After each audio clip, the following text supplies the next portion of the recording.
Hello, everyone. Welcome. Today, I want to answer a question that I got about maybe a week ago. Someone had seen one of my drawings, my time lapse drawings, and they had asked me what tools do I use, what are the materials that I use, and I just want to make a video about that explaining it. So, one of the things I is the particular paper that I use. For me, to be honest with you, it doesn't matter, although it does matter to a certain degree, depending on the pens or pencils or whatever you write with or you're using. But for me, it doesn't matter to me. That was until I began to purchase my first Moleskine book. I have two of them. I have this one here, and I have this one here. Now, the image that the person saw wasn't in this particular sketchbook. It was actually in this book right here. It was in this book. This sketchbook can be found at Walmart. Walmart is right in the kids arts and crafts section. Very inexpensive. But in terms of specific materials, I find the Moleskine book better because I like the texture of the paper. I like the the thickness of it. I like how it holds watercolor, how it holds ink. I love that. So I am a really big fan and a really big advocate for Moleskine. So Moleskine, if you hear this, get in contact with me. Holler at me. In terms of whether or not I use pen or pencil, well, I start off with pencil. I start off with pencil, and I use this. This is what's it? Stetler. Was it Staedtler? Stetler. And I use the Pentel Graphite, which is this right here. I got this. I got both of these actually at CVS. I got it at CVS. This comes with your pencil, your mechanical pencil, which I love the mechanical pencil. And this came with its own refillable graphite, but I like this better. I like this particular one better. Has its own compasses and its own set of rulers, short, no 6-inch ruler here, square and all that. And with most of my work, for people who recognize it, I use ink pens. And there's no particular brand that I use. I use regular ballpoint pen. Regular ballpoint pen that you will find in any store. You can find off the floor. I just use it.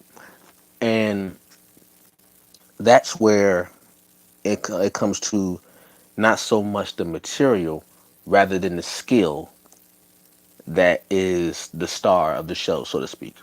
So here I have some drawings and sketches that I just do. This sketchbook is just simply for my creative ideas. Like it just pop in my head. I just walk by and see something cool. I want to draw that. I put it in here. This is all for my random ideas. That's what it's for. So that's all it is. And the reason why I prefer pens, well, like I could use any material, magic marker, pastel, watercolor pen. It doesn't matter. But the reason why, as far as I know, the majority of my life, why I use pen, is mainly because I like a very fine line. That's just me. I've always been like that. I've always liked things to be very precise when I'm drawing them, when I'm drawing it. So it's just something about it. I don't know. And I find that pen works very well with me. Although I use the pencil to start off, the drawing, I use the pens. And for what I have here, I actually have the actual colors that I use. All the drawings that you see me do that's in pen, all the birds that you see me draw, all of the portraits you see me draw, they're done with these particular colors. That's it. And here they are. This is all I use. It's all magenta, forest green. orange, black, purple, brown, uh, evergreen, blue, cyan, and red. This is it. This is basically all I use to get all the different colors that you see, all the different highlights and shadows that you see. And the resources were limited, I had to be creative with, excuse me, how I mixed them together to get a particular color. And it started off just random at one point. Like what I used to do before I had a brown pen, I had to find a way to make brown. So what I do is I used to take black. I would take a black like this. I just draw something here. Take make a little image here, right? Take that and I take black and I'll just go over it first.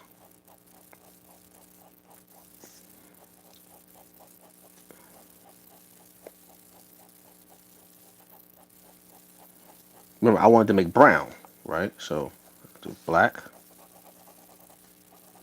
at first. Now I will take orange and I will go over that. And when I put the black with the orange, somehow the color brown began to manifest. I don't know if you probably could see that or not, but that's what happened. I said, oh, okay, so now I know if I put black and orange together, I can make brown. The same brown. See, this is regular brown right here. This is brown. And this is black and orange. So I had to learn with the limited resources that I had to learn how to manipulate the material and manipulate the colors to whatever color I desired. Now, if you noticed, I have every color in the rainbow with the exception of yellow.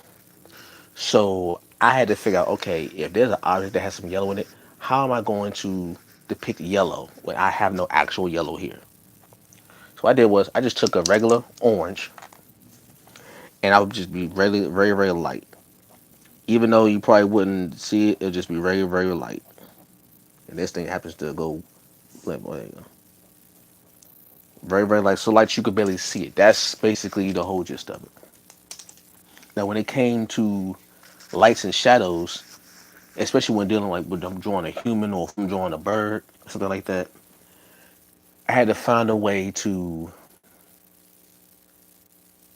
give it the proper color that the object or the person had without actually having those particular colors. So what I would do is, if I was going to draw a person, if I was going to draw a person, the person was had a darker complexion. What I would do is, I would take orange,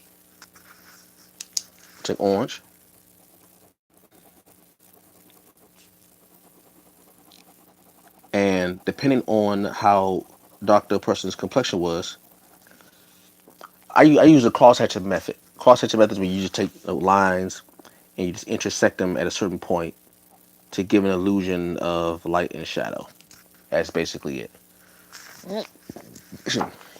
I use like two step. Like I go this way, and then I'll go the opposite way like this. And the more you do it, the darker the color will be.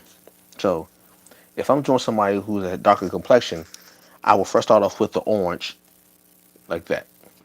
Then I would take the brown and I would lightly go over the orange. Because when you put the brown over the orange, because it's more orange than brown, it will actually make the brown lighter. See, yeah, right here, you have like this. It's a slight difference. Okay. Now let's say that the person had even darker complexion. I would take the same thing, the orange and the brown, and I would add a little bit of purple to it. Take that purple. What I'll do is I will do the cross hatching with this. See, go over with that.